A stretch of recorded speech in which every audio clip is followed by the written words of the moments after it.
বিশ্ববাজারে হঠাৎ করেই নিম্নমুখী ক্রিপ্টোকারেন্সির দাম মাস ব্যবধানে বিটকয়েনের দাম কমেছে ১.৫%-এর বেশি, আর একদিনে দাম কমেছে ইথার, বাইন্যান্স ও সোলানারও।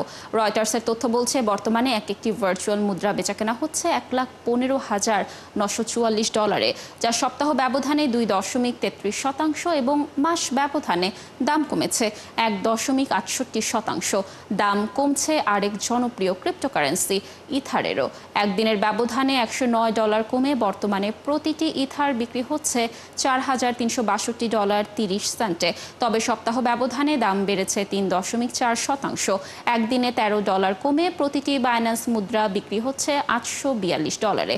তবে সপ্তাহ ব্যবধানে দাম বেড়েছে ৪.৭৩%। এদিকে ক্রিপ্টো জগতে জনপ্রিয় হয়ে ওঠা সোলানার দাম একদিনে কমেছে ৩.৪৬%।